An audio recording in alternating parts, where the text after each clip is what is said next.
దుర్గము మన ప్రభువే మహాదేవుడు జనమాగే గణరాజు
పరిశుద్ధ జనకుడ పరమాత్మ రూపుడ పరిశుద్ధ జనకుడ పరమాత్మ రూపుడ నిరూపమా బలముది నీతి ప్రభావ నిరూపమా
ఆ బలిపీఠం మీద 1000 దహన బలులు అర్పించెను.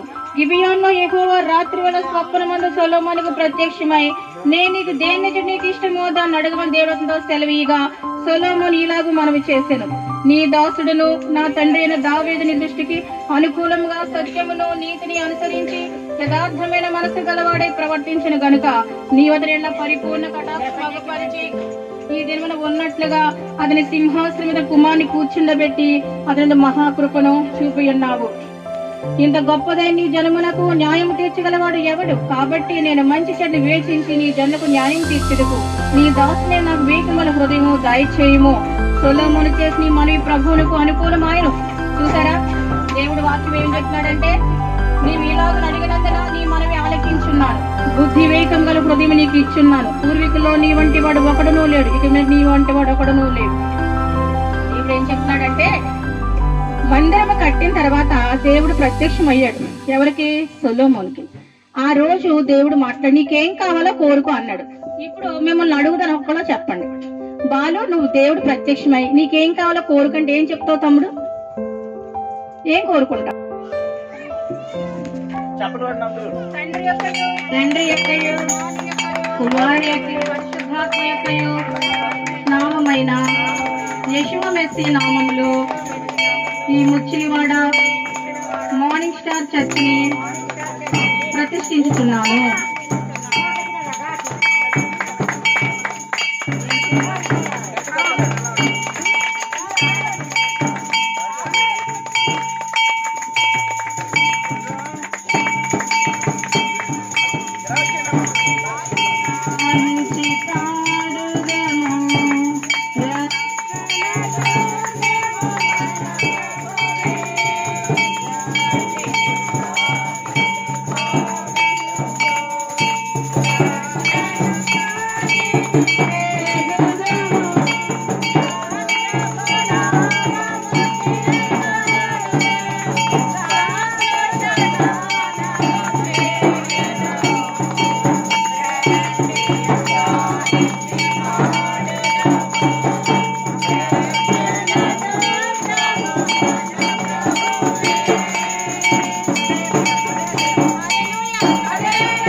వస్తే బాగవ్వాలని మందిరంలోకి దేవుడికి అడగాలి. అర్థమవుతుందా చెప్పింది? ఇదంతా అంటే ఒక శత్రు బాధ ఉందనుకో ప్రార్థన చేసుకోవాలి, తెగులు వచ్చిందనుకో ప్రార్థన చేసుకోవాలి. ఎవరికి? ఆయన పేరు యేసుప్రభు అంట. హెబ్రీ భాషలో యెషువా మెస్సియా. చెప్పండి యెషువా, యెషువా అని చెప్పండి. Yeshua Messiah, Messiah, Messiah. ఇది హెబ్రీ భాషలో పేరు. కాబట్టి ఈ పేరులో మనం దేవుడికి ఏం చేయాలి? ప్రార్థన చేయాలి. కానీ సొలొమోను మహారాజు ఏం చేశాడంటే ఈ విధంగా ప్రార్థన చేసి ఇశ్రాయేలు అందరికి దీవించడానికి అయిపోయింది. ఇశ్రాయేలు దీవించాలి. ఎలాగంటే ఎట్లనగా తాను చేసిన వాగ్దానమంతటిని బట్టి ఇశ్రాయేలీయులకు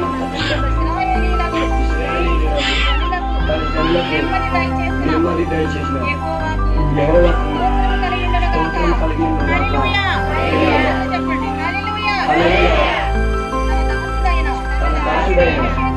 మోషే ద్వారా ఆయన చేసిన శుభవాగ్దానంలో ఒక మాట అయినా తప్పిపోయింది కాదు. కాబట్టి మన దేవుడైన యెహోవా మనలను వదలకను విడువకను మన పితరులకు తోడుగా ఉన్నట్లు మనకును తోడుగా ఉండి తన మార్గములన్నిటిని అనుసరించి నడుచుకున్నట్లుగా తాను మన పితరులకు ఆజ్ఞలను కట్టడలను విధులను చేకొన్నట్లుగాను మన హృదయములను తన తట్టు త్రిప్పుకొనును గాక. అంటే అర్థం ఏంటంటే ఏదైతే చెప్పాడో దేవుడు అవన్నీ చేస్తాడు. ఇక్కడికి వచ్చి ప్రార్థన చేస్తారు కదా, ఆయన వాగ్దానం చేస్తాడు ఏమని? తప్పనిసరిగా మేలు చేస్తాను. కాబట్టి మీ అందరికీ తప్పనిసరిగా మేలు కలుగుతుంది. దేవుడు అబద్ధం ఆడడు. హల్లెలూయా. ఈ రోజు దేవుడు ముచ్చినవాడలో మీ మందిరంలోకి వస్తున్నాడు. హల్లెలూయా. ఈ రోజు మందిరంలోకి దిగుతాడు. హల్లెలూయా. అడగండి, పాపము లేకుండా అడగండి, పరిశుద్ధంగా అడగండి, సాగులు మానేసి అడగండి. అప్పుడు దేవుడు ఏం చేస్తాడు? మనవి ఆలకిస్తాడు. అక్కడ మీరు ఏదే స్థితిలో ఉంటే అక్కడికి వచ్చి తప్పులు ఒప్పుకుని దేవుని దగ్గర ఉండాలి. ఇదిగో దేవుడు ఏం చెప్తాడంటే గట్టిగా చెప్పమ్మ ఒక మాట. ఒక్కడైనను జనులందరైనను ఈ మందిరము తట్టు తమ చేతులు చాపి ప్రార్థనా విన్నపములు చేసిన ఎడల ప్రతి మనిషి యొక్క హృదయము నీ వెరుగుదు కనుక నీవు ఆకాశమును నీ నివాసస్థలమందు క్షమించి దయచేసి ఎవరి ప్రవర్తన బట్టి వారికి ప్రతిఫలం ఇచ్చి మా పితరులకు నీవు దయచేసిన దేశమందు జనులు వారిని యందు భయభక్తులు కలిగినట్లు చేయము. మీ ఊరికి ఏదన్నా సమస్య వచ్చినా, మీ కుటుంబానికి సమస్య వచ్చినా ఊరి తరపున ఒక్కడెళ్ళి ప్రార్థన చేసినా వింటాడంట. ఊరంతా వెళ్ళి ప్రార్థన వింటాడంట. హల్లెలూయా. మీ ఊరి తరపున శామ్యూల్ చేసే ప్రార్థన వింటాడు, మీ ఊరలో చేసే ప్రార్థన వింటాడు. హల్లెలూయా. కాబట్టి మందిరం అనేది ఇప్పుడు దేవుడు దిగుతాడు. కాబట్టి ఆ మందిరంలో దేవుడు ఉన్నాడని మీరు తలంచి మందిరం తలో చేయి వేసి ఆ పని సంపూర్ణం చేయండి. మేము ఎంతో కష్టపడి కొన్నేళ్లు శ్రమపడి ఆర్థికంగా డబ్బుల విషయంలో అన్నింట్లో కూడా లాస్ట్ వరకు కూడా నానా తిప్పులు పడి ఇక్కడ మందిరం చేయడానికి ఇవన్నీ కూడా తీసుకుని వచ్చాము. కాబట్టి అది వృధా పోదు. ఎంతో 135 కిలోమీటర్ దూరం నుంచి వచ్చాం. కాబట్టి మీ అందరినీ దేవుడు దీవిస్తాడు, ఆశీర్వదిస్తాడు. దేవుడు మీకు మేలు చేస్తాడు. దేవుడి మాటల హృదయంలో ఫలింపచేయను గాక. గ్రామాన్ని ప్రభావితం చేయుదురు గాక. ఆత్మ నింపబడును గాక. పరిశుద్ధత ప్రవాహంతో నింపబడిన ఆయన ఈ గ్రామాలకు ఆశీర్వాదకరంగా మార్చబడుదురు గాక. వీరి పిల్లల మంచిగా చదువుకుని విద్యావంతులు అవుదురు గాక. ఈ 70 గ్రామాలు వీరందరూ వెళ్లి దైవజనులు అవుదురు గాక. సువార్త ప్రకటించుదురు గాక. యేసు మెస్సీ నామములోని రక్తాన్ని ప్రోక్షిస్తూ వేడుకొంచున్నాం తండ్రి.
ఈ అబ్బాయి ఎవరు?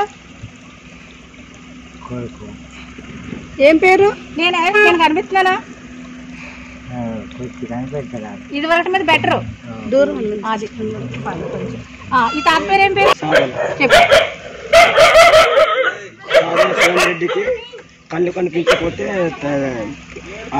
మంటలు కళ్ళకు వస్తుంటే ఆ రోజు బాగా ఏడ్చుకుంటేమో ఆ రోజు చెప్పడానికి వచ్చాను వెజ్లో చేయడానికి. కానీ ఒక అతనికి దగ్గరికి వెళ్తేమో నేను రాలేను, వెజ్జులు చేయలేను అని మరి అన్నారు. అయితే నేనే చచ్చానంటే మా దగ్గర వచ్చాను. మా దగ్గర వస్తే కాదు పెద్ద మీరు వెజ్జుల వారు కదా ఎలాగ మరి అంటే, లేదు కొడుక నేను నాకు ప్రార్థన చేయడుక, నేను చచ్చిపోతాను, నేను బ్రతికి పోనుక, సరే కళ్ళు బాగా మంట వస్తున్నాయి, కళ్ళు కనబడుతున్నాయి అని వీళ్ళకి ప్రార్థన చేసాము. ప్రార్థన చేస్తామో దేవుడు నిజంగా కార్యం చేశాడు. తెల్లవారు గట్లగా మంట కొద్ది తగ్గిపోయింది. దేవునికి పని. ఈ తాతకి వచ్చినప్పుడు కళ్ళు రెండు కనిపించి గుడ్డివాడని చెప్పారు. ప్రార్థన చేస్తే దర్శనం చూపు కొంచెం వస్తాను ప్రభు చెప్పారు. మరి ఏ మందులు వాడకపోయినా ఏం వాడకపోయినా దేవుడు ఇతనికి కళ్ళు కొద్దిగా కనిపించడం ఆరంభించారు. దేవుని నామానికే స్తోత్రం. హల్లెలూయా. ఓకే, నీకు వందనాలు తాకే వందనాలు. నాకు చెప్పు, నీ చూపునిస్తానని చెప్పు, అద్భుతాలు నీ ద్వారా చేస్తానని చెప్పు. రక్తాన్ని చేస్తున్నారు. కళ్ళకున్న పొరలన్నీ యేసుమేసు లో రాలిపోవును గాక, యేసుమేసు రక్తంతో నింపబడు గాక, చూపు యేసుమేసు అనుగ్రహించబడును గాక. యేసుమేసు నామములో వేడుకొంచున్నాం తండ్రి. ఓకే తాత, గుర్తుపెట్టుకో.